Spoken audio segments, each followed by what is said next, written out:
Welcome back to the deep dive. We've been on this journey, you and I, looking at those really early startup steps, getting the idea validated, building an MVP, finding users, often with, well, basically no money. Exactly. And today we're focusing on something absolutely critical for that stage: managing the finances, or lack thereof, and setting up for growth when resources are, let's say, scarce. It's the financial survival guide, really. That's a good way to put it. We've gone through a lot of research and some really practical stuff emerged, not just about surviving, those lean times, but actually building towards something bigger. Because let's be honest, cash flow at this point, it's not just a metric, it's oxygen. Absolutely. Starve it and the whole thing just stops. So our mission today, for you listening, is to unpack how you keep that financial engine running, how you prepare for what's next, without needing some kind of sudden cash injection. And the absolute starting point, based on everything we looked at, is meticulous tracking. Income, expenses, you have to know where every single penny is going. Yeah, it might not sound glamorous, but it seems totally fundamental. Non-negotiable. And remember those free or cheap tools we mentioned before? Spreadsheets, basic invoicing apps. The research really hammers home that these aren't just nice-to-haves now. No, they become critical for organization, for just seeing your financial picture clearly. You can't make smart calls if you don't have that data, right? Exactly. How do you know where to cut back? Or where maybe even a tiny spend makes sense if you're flying blind? Okay, so tracking is step one. How does the whole lean startup idea connect to the money side specifically? We know the basics: MVP, feedback, iterate. Well, the core financial angle is minimizing waste. You Right. focus only on essential features, you get them validated fast. So you avoid spending time and money building stuff nobody actually wants. Precisely. That premature scaling or feature creep, it can kill a bootstrapped startup because you just burn through your limited runway. Which links directly to getting profitable, or at least sustainable, as quickly as possible. Every dollar saved by being lean buys you more time.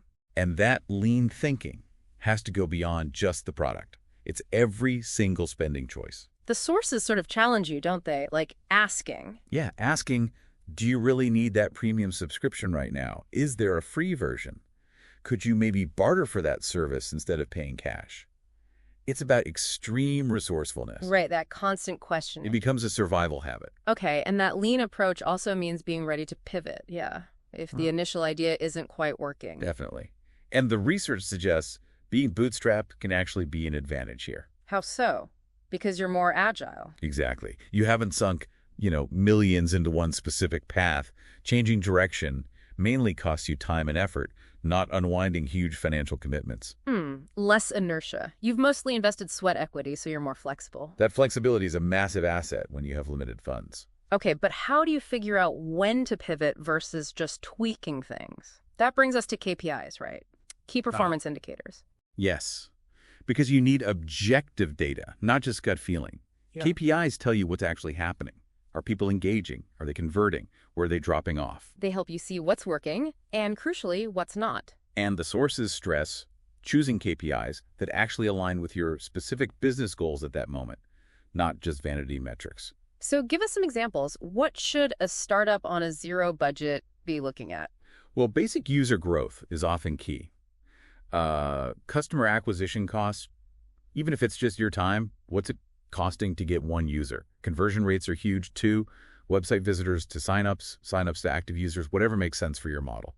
And there are free tools for this, like Google Analytics was mentioned. Absolutely. Google Analytics is powerful and free for tracking website behavior. There are other free tiers for various analytics tools too. You can get a lot of insight without spending money. But the advice isn't to track 50 things from day one and get overwhelmed. No, definitely not.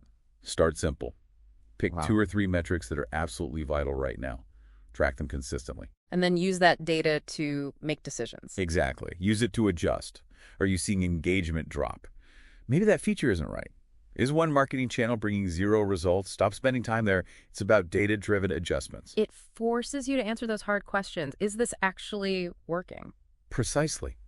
Now, even though we're focused on the $0 reality today, the sources also look ahead a bit towards, potential future investment. Right. Even if it's not the plan now, it's good to be prepared. What do investors typically look for? Consistency seems key.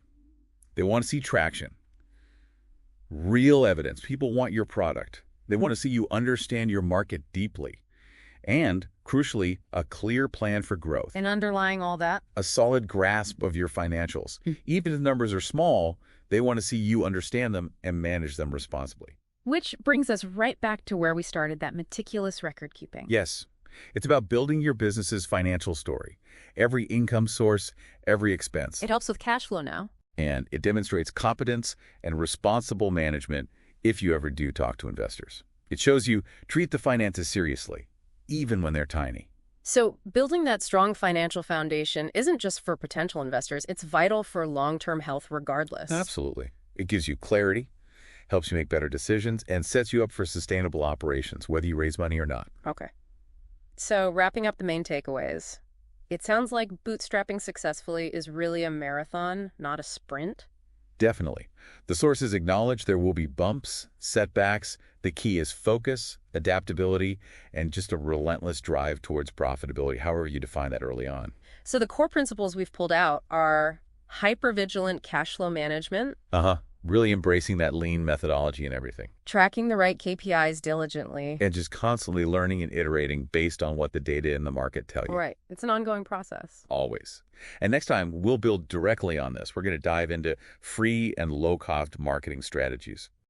Okay. Things like social media, content marketing, maybe some creative guerrilla tactics. Exactly. How to get the word out and attract users without needing a big marketing budget.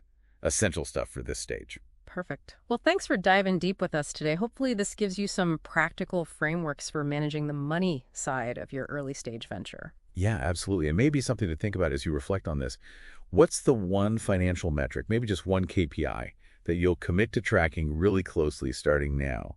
And perhaps what's an assumption about managing bootstrap finances that maybe this chat has shifted for you? How does this apply to where you are right now?